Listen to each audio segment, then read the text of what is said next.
Good evening, students. Myself Anuradha and you are watching Biology classes. Biology classes में आज जो हम topic लेकर आए हैं उसका नाम है एनिमल किंगडम। हिंदी में इसे हम कहते हैं जंतु जगत। एनिमल किंगडम क्या होता है आज मैं डिटेल में बात करूंगी। इस वीडियो में काफ़ी सीरीज़ बनाने वाली हूँ, बट आज जो पहली सीरीज़ में वीडियो लाई हूँ उसमें सिर्फ आपको एनिमल किंगडम के इंट्रोडक्शन के बारे में बताऊंगी कि क्या होता है एनिमल किंगडम, दुनिया में कितने तरह के जंतु होते हैं। तो सबसे पहले आप मेरी बात को समझें। दुनिया में लाखों तरह के जंतु होते हैं और वैज्ञानिकों को इसके अध्ययन में बहुत ज़्यादा असुविधा होती थी। तो वैज्ञानिकों ने क्या किया, इसके अध्ययन को सरल बनाने के लिए इसको अलग अलग भागों में बांट दिया। वैज्ञानिकों ने एक जैसे लक्षण वाले जानवरों को एक समूह में रखा और इनके समूहों को नाम दिया फाइलम। आपने नाम सुना होगा प्रोटोजोआ, पोरीफेरा, सिलिट्रेट्रा। ये सब क्या हैं? अलग अलग फाइलम हैं। इसको मेंटेन करना और इसके बारे में जानकारी करना, इसके अंदर कौन कौन से एनिमल्स रखे गए हैं, किसके क्या सिम्टम्स होते हैं, क्या लक्षण होते हैं, इन्हीं बातों को हम जानेंगे इस वीडियो की सीरीज़ में। आज इंट्रोडक्शन के इस पार्ट में हम बात करने वाले हैं टैक्सोनॉमी की। तो आपको बताना चाहूँगी टैक्सोनॉमी क्या है। यहाँ पर लिखा हुआ है स्टडी ऑफ क्लासिफिकेशन, जीव विज्ञान की वह शाखा जिसके अंतर्गत हम क्लासिफिकेशन या वर्गीकरण करते हैं, हम कहते हैं टैक्सोनॉमी। हिंदी में वर्गीकरण विज्ञान या वर्ग की। The branch of biology which deals with the study of classification is known as taxonomy. तो टैक्सोनॉमी में आपने क्या समझा कि जितने भी वर्गीकरण हैं उन सभी का अध्ययन कहलाता है टैक्सोनॉमी। उदाहरण के लिए हमने कहा एक जंतु है अमीबा, कहाँ रखा गया है? प्रोटोजोआ में। एक जंतु है साइकॉन, कहाँ रखा गया है? पोरीफेरा में। तो ये सारी जानकारियाँ कहाँ मिलेंगी हमें? टैक्सोनॉमी में। टैक्सोनॉमी की स्टडी करके जीव विज्ञान की ऐसी शाखा जहां एनिमल्स के क्लासिफिकेशन को जानते हैं उसे हम कहते हैं टैक्सोनॉमी या वर्गीकरण विज्ञान। अब वर्गीकरण को डिटेल में समझने के लिए एक एग्जाम्पल दे रही हूं।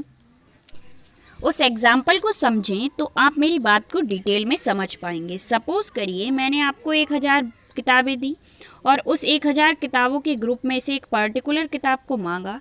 अब सारी किताबें ऊपर से देखने में एक सी हैं, तब आपको काफ़ी असुविधा होगी उस एक किताब को ढूंढने में।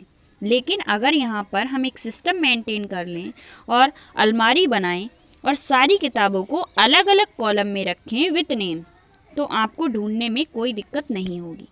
तो इस एग्जाम्पल से क्या समझ आया कि कितने भी जंतु हों, अगर हम एक सिस्टम मेंटेन करें तो उनको जानने में हमें कोई भी दिक्कत नहीं होगी। तो इस सिस्टम मेंटेन करने की प्रोसेस कहलाती है टैक्सोनॉमी। टैक्सोनॉमी के बाद जो अगला टर्म आता है हमारा, उसका नाम है systematic scientific study of diversity of origins.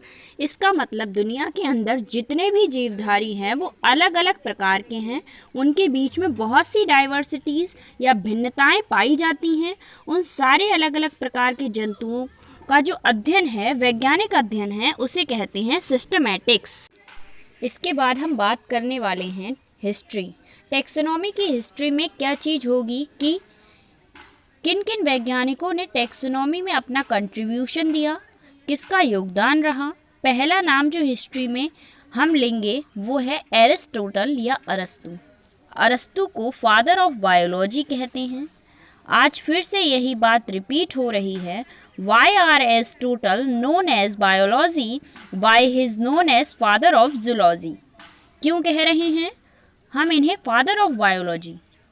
कि जो अरस्तु थे ये वो व्यक्ति थे, वो वैज्ञानिक थे जिन्होंने एनिमल्स का पहला क्लासिफिकेशन दिया। हालांकि काफ़ी बेसिक था, लेकिन जो पहला क्लासिफिकेशन है किसके द्वारा दिया गया? एरिस्टोटल या अरस्तु। इनका जन्म 384 बीसी में और मृत्यु 322 बीसी में। इन्होंने एनिमल्स का पहला क्लासिफिकेशन दिया। Aristotle classify the animals first hence known as father of zoology, इसलिए हम इन्हें फादर ऑफ जूलॉजी के नाम से भी जानते हैं। अब बात आती है स्टूडेंट कि क्या था इनका क्लासिफिकेशन। एरिस्टोटल ने दुनिया में जितने भी एनिमल थे उनकी एक लिस्ट मेंटेन की और उन्हें हमने दो कैटेगरीज में बांट दिया। अरस्तु की जो पहली कैटेगरी थी उसका नेम था एनिमा। ए का मीनिंग होता है एब्सेंट, ऐसे जंतु जिनकी बॉडी के अंदर ब्लड का कलर रेड नहीं था, यानी जिनमें लाल रंग का ब्लड एब्सेंट था, उन्हें इन्होंने रखा एनिमा में। Animals with no red blood, generally ये जंतु कौन से होते हैं? इनवर्टिब्रेट्स, यानी अकशेरुकी। अकशेरुकी का मतलब होता है बिना हड्डी वाले जंतु, जिन्हें नॉन कॉर्डेटा भी कहते हैं। उनकी बॉडी में जो ब्लड होता है वो रेड नहीं होता। उन्हें कहाँ रख दिया गया? एनाइमा। दूसरी कैटेगरी जो इन्होंने बताई वह थी एनाइमा का मतलब ऐसे एनिमल्स जिनकी बॉडी के अंदर रेड कलर ब्लड बह रहा था, उन्हें इन्होंने कहाँ रखा? एनाइमा में। एनिमल्स विथ रेड ब्लड, और इसमें कौन आते हैं? वर्टिब्रेट्स।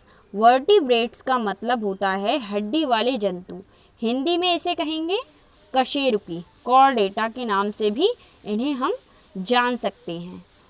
तो जितने भी हड्डी वाले जंतु हैं, एग्जाम्पल के लिए गाय, भैंस, बकरी, बिल्ली आदि, ये सारे एनिमल्स जो होते हैं वो होते हैं वर्टिब्रेट्स।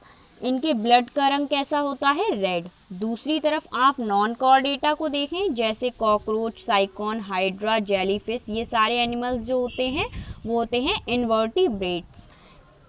क्यों? क्योंकि इनकी बॉडी के अंदर रेड ब्लड नहीं पाया जाता। तो ये क्लासिफिकेशन था एरिस्टोटल का, जिसमें इन्होंने एनाइमा और इनाइमा को बताया। इसके बाद इनाइमा के टू पार्ट्स बताएंगे, ओविपेरस एंड विविपेरस। कौन से होते हैं ओविपेरस एनिमल्स? हिंदी में कहेंगे अंडज। ऐसे जंतु जो अंडा देते हैं उन्हें कहेंगे ओविपेरस। अंडे देने वाले जंतु इसमें वर्ड्स, रेप्टाइल्स, स्नैक्स, लेजर्ड, ये सारे जंतु अंडा दे रहे हैं, इन्हें हम कहेंगे दे आर ओविपेरस एनिमल्स।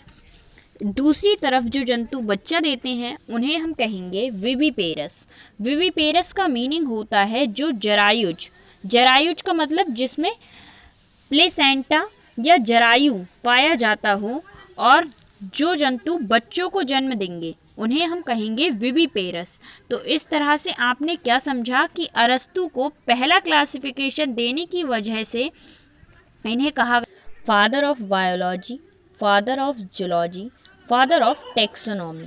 इसके बाद और भी कई वैज्ञानिक आए जिन्होंने अपना क्लासिफिकेशन दिया, लेकिन इनमें से जो भी सबसे ज़्यादा इम्पोर्टेंट है, सबसे ज़्यादा पूछा जाने वाला क्वेश्चन है, वह है फादर ऑफ टेक्सोनॉमी।